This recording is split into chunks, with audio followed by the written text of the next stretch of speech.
title correctly, and we're going to talk about it. A lot of people say blood is thicker than water. However, I don't go by that saying. I don't deal with the drama, the mess, the he say, she say. Like, I will literally sit in the corner. I'm that person who does not go to family gatherings and I don't feel bad about it. I just, no, we just not doing it. I get it. Some people may be like, girl, are you okay? Like, are you the problem? And y'all, I just choose not to deal with that.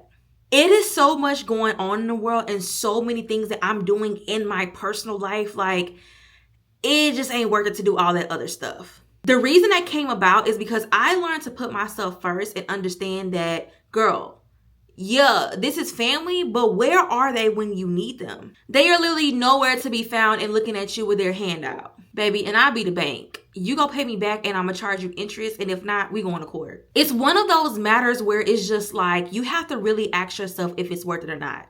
Now, the only downside that I used to have, because we no longer have this issue, I will always think when it comes down to dating and a person asks, how are you, with your family and things like that, y'all, I was never gonna lie to them, but they would look at me crazy. At the end of the day, when you prioritize your mental health, you are a very independent person, you are up to here when it comes down to your peace, you don't diminish anything. Most importantly, I'm one of them people who set boundaries, and a lot of people don't like that. I should do a topic about that, but we go touch on it a little bit here. Once you set boundaries, the people who are close to you, regardless if they're blood or not, will look at you so differently. Now, they gonna look at you and talk behind your back and not do anything. However, when it comes to me, it's one of those things like, if you can't respect it, you gotta go. Now, a little backstory.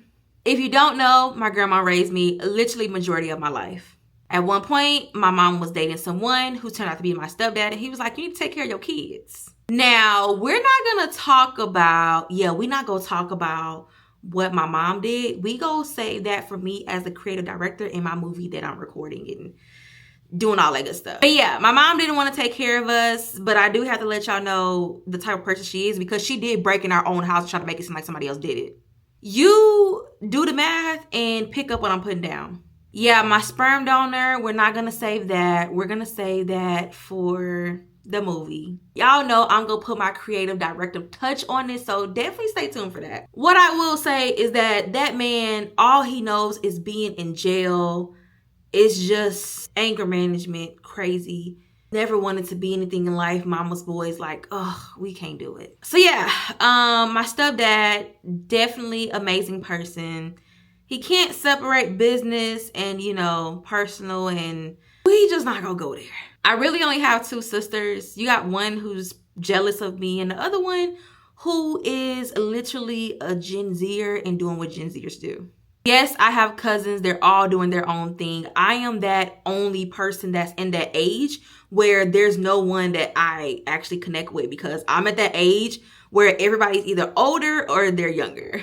And y'all gotta remember, I ain't got no kids. So if we keep going, I think I talked about the cousins, the aunt, uncles, y'all, that is a whole different world. Like, we ain't even going there. So pretty much y'all are getting what I'm saying. It's just one of those things, like, it's literally just me. I don't do the cookouts nor the family gatherings. I just don't feel the need to go be around people and be fake when I can just be at home and be at peace. Then again, when I look at it, like, I don't truly feel loved. Like, it's so forced. And what's crazy, the world has so much going on.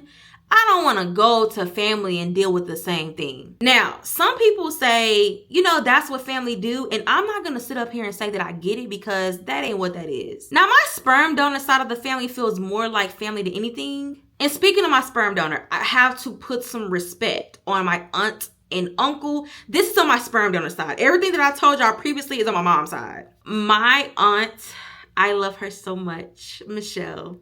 And Mr. Vaughn is super amazing as well. My aunt, which is literally my sperm donor sister, I love her down. Of course, we don't communicate as much as I would like to. I definitely have to take accountability for that and work on that. As well as her partner, he is an amazing person as well. Y'all, yeah. I'm not gonna say we don't have to talk about that because there's nothing to talk about.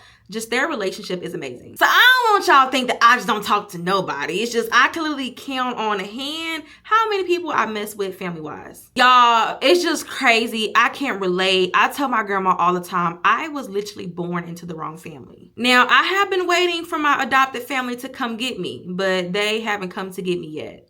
So till then, we are literally just stumbling and walking around the world waiting to be saved. I like to call myself a damsel in distress. I think that's how you say it. I am that loner. And if you can't tell by now, I call myself the anomaly contentpreneur. The anomaly tells me up. And if y'all haven't picked up on the name by now, my channel is not called the anomaly contentpreneur for nothing. Now, I used to think like, oh my gosh, you know, maybe one day I want to get married to whoever my partner is, have kids, start my own family. That way, you know, I can actually experience what it's like to have a family of my own. If y'all know millennials, then y'all know we are literally changing the trajectory. I had to make sure I said that word right. Now, what I mean by that, between millennials and Gen Zers, there was like a light switch that went on. Yes, life is a little bit easier now because technology, but it's just different. So who knows? Now I'm saying I don't want kids. You know, I enjoy being single. Like, I love my space with me and my golden doodles, and that's just that. Who knows what may happen in the future? I just might be that girl who's married with her kids and have a whole family. We'll just have to see, but don't count on it because you will literally be waiting for forever waiting on that. Now, I must admit, I used to be that person who would see people with their mom, their dad, their family and having a good time. And of course, I was jealous. If I'm not mistaken, we all grew up thinking that the white picket fence was a real thing. As I got older, I learned very quickly, like, that is not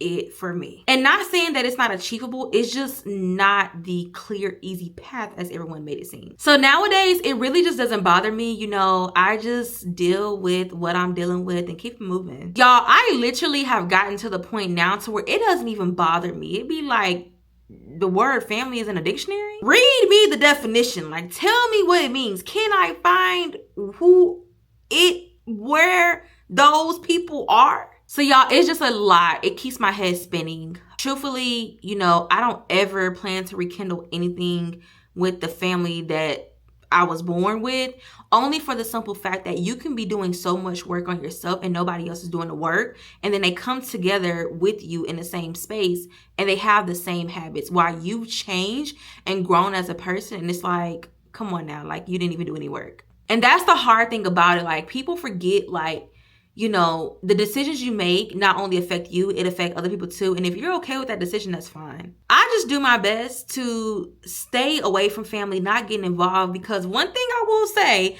that famous quote, if you don't have nothing nice to say, don't say nothing at all. That's what I think about when it comes to family. I don't want to become to a point where I'm complaining, you know, talking about people in people business, and I don't do the he say, she say stuff. Like, that ain't for me. At a point in time, you definitely do have to grow up. And that's just a phase that I've grown out of. Now, let's circle back around the block. Me and my grandma has talked, and she know that I am literally coming to talk at her funeral and leaving. I'm not dealing with them people. Like, don't expect me to show up. I ain't coming. I ain't dealing with it. Like, see you on the other side if we cross paths. Now, that's just me and what I have going on. Everybody has their own story, but I'm just here to tell y'all. Y'all ain't pick up nothing that I put down in this video. Y'all better not let these families y'all born into drive y'all crazy. Don't let nobody force you to believing that your family is your priority, especially if they not putting in the work to, you know, just making a family. I don't know about y'all, but y'all is not gonna stress me out at all. So as I always say, remember to drink some water, touch some grass, and ground your feet on cement, and I will see y'all in the next video.